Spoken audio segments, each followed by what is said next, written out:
आपल्या शहरातील, जिल्ह्यातील आणि राज्यातील ताज्या बातम्या पाहण्यासाठी SFN न्यूज चॅनलला सबस्क्राईब करा आणि बेल आयकॉनवर क्लिक करा. सागर बंडू मेटकरी, सांगोला विधिज्ञ संघ सांगोला सदस्य.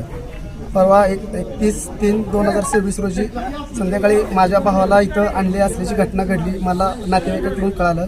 त्यावेळेला मी इथं आलो असता, इथं चौकशी संदर्भात इथं आलो असता, इथं PI घोगे साहेब यांनी मला धरून तू कोण आहे विचारलं असता. मी सांगितलं मी वकील आहे, माझ्या नातेवाईक इथं आहेत, मी चौकशी संदर्भात इथं आलेलो आहे. PI घोगे साहेब यांनी मला कानफडात लावली. तिथून मला तिथे घेऊन पलीकडे पत्र्याच्या तिथे नेले. तिथं 2-3 कानाखाली लावली आणि तुझी वकिली तिकडं कर, इथं यायचं नाही असं सांगितलं. आणि माझ्याकडून जबरदस्तीनं मोबाईल काढून घेतला. त्यावेळेला मोबाईल काढून घेऊन मला तिथं बसवून ठेवलं. 9:30 पासून ते संध्याकाळी 1:30 वाजेपर्यंत त्यांनी बसवून ठेवलं. नंतर कोऱ्या कागदावरती माझी सही घेतली आणि त्यानंतर माझा मोबाईल दिला आणि मला सांगितलं की तू ह्याच्या विरुद्ध कुठं माझ्यावर ॲलिगेशन केलंस तर तुझ्यावर या गुन्ह्यात सहआरोपी तुला करू, दुसऱ्या खोट्या गुन्ह्यात तुला अडकवण्यात येईल, अशा पद्धतीची मला धमकी दिली. तुम्ही इथे येत असताना तुमचा वकिलीचा जो युनिफॉर्म असतो त्या युनिफॉर्म मध्ये तुम्ही आले होते का सिव्हिलवर तुम्ही आले होते? हो, व्हाईट शर्ट आणि ब्लॅक तुमचा कोट वगैरे असतो काय तुमचा असं त्याच्यावर तुम्ही आले होते का सिव्हिलवर आले होते? शर्ट आणि पॅन्ट. ठीक आहे. आणि आमच्या दुसरी माहितीवर गोष्ट तुम्ही- आम्हाला असं कळण्यात आले की तुम्ही त्या घटनास्थळी पण होता, तिथं तुम्ही नाव खोटं सांगितलं म्हणून. हे खरं आहे का? खोटं नाव सांगितलेलं नाही माझं. त्यांनी आधार कार्ड घेतलं आणि त्याच्यावरून त्यांनी माझं नाव घेतलेलं. मला 35ची नोटीस पण दिलेली आहे त्यांनी. मी नातेवाईक आहे असे असल्याने. तुम्ही इथं आल्यानंतर साहेबांना तुम्ही सांगितलं का PI साहेबांनी तुमचं काय बोललं? तुम्ही सांगितलं का मी वकील आहे सांगोला कोर्टात आहे, अशी तुमची बातचीत झाली का? वकील आहे असं सांगितलं असताना मला त्यांनी कानाखाली मारली आणि तिकडे फरफटत नेलं. त्याच्या सोबत 4-5 पोलीस कर्मचारी पण होते. असं कळलं की तुम्ही घटनास्थळी तुम्ही होता? नाही, मी घटनास्थळी. कोणत्या घटनास्थळी? ज्या तिथे घटना ज्या घडली ठिकाणी घटना घडली त्या नाही, मी त्या ठिकाणी तिथे तुम्ही होता. नव्हतो. बारच्या वतीनं तुमचं आता सगळं निवेदन काय आहे आणि बारच्या आता काल परवा तुमच्या बारच्या सगळ्या निवडी झाल्या. आता ह्या निवेदन तुम्ही एक दिले, आज पोलीस स्टेशनला तक्रार तुम्ही अर्ज दिला, निवेदन दिले, या तुमचं म्हणणं काय बारच्या वतीनं? वकिलावर हल्ले व्हायला लागले. सांगोला विधिज्ञ संघाचे सदस्य सागर मेटकरी यांनी काल 4 वाजता बारकडे एक तक्रारी अर्ज दिलेला होता. त्या अर्जामध्ये त्यांनी स्पष्टपणे असं नमूद केलेलं आहे 31/3/26 रोजी संध्याकाळी 9:30च्या दरम्यान हे पोलीस स्टेशन आवारामध्ये उपस्थित असताना रात्री 9:30च्या दरम्यान पोलीस निरीक्षक घुगे साहेब आणि त्यांच्यासोबत असणारे अन्य 5-6 कर्मचारी यांनी त्यांना इथे कशाला आलाय असं विचारलं. त्यावेळी त्यांनी मी वकील आहे आणि माझ्या नातेवाईकांना इथं आणलेलं आहे म्हणून मी आलेलो आहे असं सांगितलं असताना, मी वकील आहे असं सांगितलेलं असताना सुद्धा त्यांना मारहाण करून ओढत नेले 5-6 जणांनी आणि समोरच्या ज्या पत्र्या शेडच्या ज्या खोल्या आहेत उत्तर बाजूच्या त्या खोल्यामध्ये नेऊन मारहाण करून रात्री 9:30 ते 1:30 वाजेपर्यंत बसवून ठेवलेलं आहे. खरं तर वास्तविक ही वकील आहे असं सांगून सुद्धा जर वकिलावर असा अन्याय होत असेल, त्रास होत असेल तर वकील संघटना कदापि शांत बसणार नाही. जोपर्यंत दोषीवर कठोरात कठोर कारवाई जोपर्यंत होणार नाही त्याबाबत आम्हाला आमरण उपोषण करावं लागलं चालेल, जिल्हा पोलीस प्रमुखांना भेटावं लागलं तरी चालेल, DGला भेटो, हायकोर्टापर्यंत जाऊ, सुप्रीम कोर्टापर्यंत जाऊ. ही खरं तर न्यायाची वकील, पोलीस आणि न्यायालय अशी ही चाकं आहेत. असं असताना एखाद्या चाकावर जर तुम्ही जाणीवपूर्वक अन्याय करत असाल आणि विनाकारण वकील आहे असं सांगून सुद्धा तुम्ही जर वकिलांना त्रास देत असाल तर ह्या गोष्टी सांगोला विधिज्ञ संघ कदापि खपवून घेणार नाही.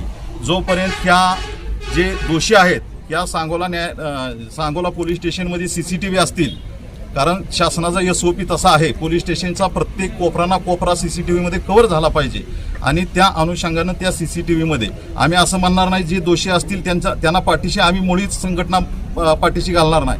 पण जर आमचे वकील दोषी असतील नसतील पण जे त्यांच्यावर वकील आहे असं सांगून सुद्धा मारहाण करणं आणि त्यांचं जे घटनेनं त्यांना जे स्वातंत्र्य दिलेलं आहे कोणताही त्यांचा रोल नसताना त्यांना 9:30 ते 1:30 वाजेपर्यंत का बसवून ठेवलं? जर आरोपी असतील तर आरोपी का केलं नाही? ह्या गोष्टीचा खुलासा होणं गरजेचं आहे आणि जे कोणी हे कृत्य केलंय त्यांना कठोरात कठोर कारवाई झाली पाहिजे हीच आमची वकील संघटनेची. या घटनेमध्ये प्रशासन आणि कायदा असं एकमेकाच्या विरुद्ध चाललेली घटना होती. तर तुम्ही सगळे वकील संघटना म्हणून तुम्ही खूप तज्ञ आहात, प्रशासन सुद्धा खूप तज्ञ आहे. यात तुम्ही तोडगा काढायचा तर कशा पद्धती तुम्ही काढणार, मार्ग कशा पद्धती तुम्ही काढणार किंवा तुम्ही याच्यावर काय पुढे कारवाई करत जाणार तुम्ही? आमची 11 वाजता साधारण मीटिंग विधिज्ञ संघाची बसलेली होती. त्या घटनेच्या जी ह्यांनी तक्रारी अर्ज दिलेला होता त्या अनुषंगानं आम्ही PI साहेबांना या पोलीस स्टेशनचे प्रमुख म्हणून आम्ही त्यांना फोन केलेला होता आणि ह्यात काय तोडगा निघतोय का ह्याचा सुद्धा प्रयत्न केलेला होता, परंतु ते काय इथं उपलब्ध नाही. त्यांनी सांगितलं मी बाहेर आहे. त्यांनी असंही सांगितलं नाही मी 1:30 वाजता येतो, 2 वाजता येतो, 4 वाजता येतो, असाही त्यांच्याकडून काय पॉझिटिव्ह आम्हाला रिस्पॉन्स आलेला नाही. त्यामुळं आम्ही हे आमच्या सनदशीर कायदेशीर मार्गाने जे काही आंदोलन आहे ते आंदोलन सुरू केलेलं आहे. समजा ही घटना जर खोटी ठरली तर तुम्ही काय पुढं करा? ही घटना 100% खरी आहे आणि जर तुम्ही ह्याची हमी आम्हाला देणार आहे का बाबा ही जर घटना खरी असेल तर काय त्याचं पाठपुराव्यानंतर जर असं काही झालं तर अजिबात होणार नाही ह्याची आम्हाला खात्री आहे. आमच्या सदस्यावर आमचा विश्वास आहे. ओके. आणखी कोण काय बोलणार आहेत का? आणखी बोलणार?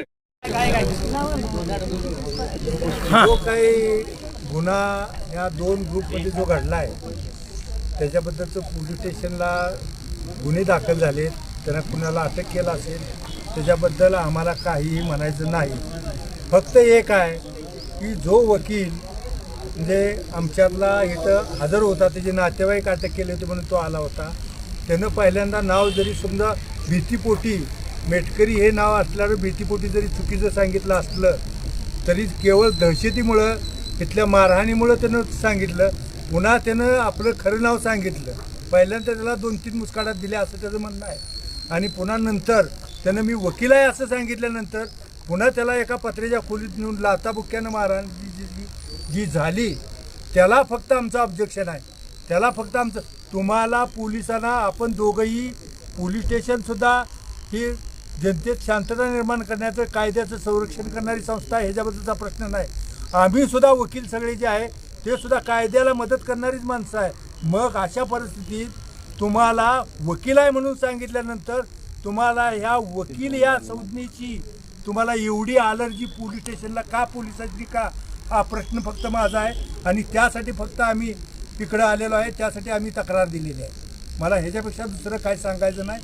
तर ह्याच्याबद्दलची जी कारवाई आहे की ही कडक कारवाई झाली पाहिजे, त्याच्यासाठी आम्ही फार मोठं आंदोलन इथं उभारणार आहे. सगळा जवळजवळ महाराष्ट्रातले जवळजवळ 5-7 तालुके आज बंद आहेत, कोर्टातलं कामकाज बंद आहे सगळं. आणि अशा परिस्थितीत जो अन्याय झालेला आहे, कायद्यात मारहाण करण्याची कसलीही तरतूद नसताना तुम्ही एका वकिलाला वकील आहे म्हटल्यानंतर म्हणजे त्याचा म्हणजे इतकी असूया तुम्हाला वकिलाबद्दल का निर्माण झाली हेच आम्हाला काय कळेना. म्हणून आम्ही इथं आपल्याकडं इथं आलेलो आहे. त्याच्याबद्दलची सगळ्यांनी म्हणजे वाचा, आमच्याही तुम्ही सगळ्यांनी पुढली पाहिजे आणि ह्याला आम्हाला न्याय मिळाला पाहिजे अशी परिस्थिती आहे. त्यामुळं एवढंच बोलून मी माझे 2 शब्द तुम्ही एक संपवतो. सिनियर वकील म्हणून हो. तुम्ही या सगळ्यांना सगळ्या वकील संघटनेला तुमच्या आणि सगळ्या ज्युनियर आणि सिनियर सगळ्या लोकांना तुम्ही काय सल्ला द्याल या घटनेतून? या घटनेतून मी असा सल्ला देईन बरं का, आलं का लक्षात, एखादं कायदेशीर काम असलं त्याच्याबद्दलचा पोलीस स्टेशनला यायला वकिलांना हक्क आणि अधिकारच आहे. तुम्ही जी मगाशी एक प्रश्न विचारला मी ऐकत होतो तिथं, तुम्ही ड्रेसवर आला होता का पोलीस स्टेशनमध्ये? पोलीस स्टेशनमध्ये ड्रेसवर येण्याची काय का कारण बी नाही. पोलीस स्टेशनमध्ये ड्रेसवर येणे त्याचा प्रश्न विचारायचा कारण म्हणजे आज तुम्ही सगळेजण युनिफॉर्म मध्ये आहात, असं द्या. कारण कसं होतं हे तुम्हाला कळायसाठी आलो आम्ही वकील आलोय म्हणून. त्यानंतर तुम्ही पुन्हा तेच प्रश्न विचारला, तू वकील आहे का, तू वकील आहे का, तू वकील आहे का, कसं तुझं होतं नाव की काय, तुझं नाव बऱ्याच काय, वेळा माहिती नाही, नसतं. नाही, नाही, नाही, नाही. बऱ्याच वेळा घटना माहित बरं नसतात, का? व्यक्ती माहित नसतो. पोलीस स्टेशनला कोट घालून इथं यायची वकिलाची काहीही गरज नाही.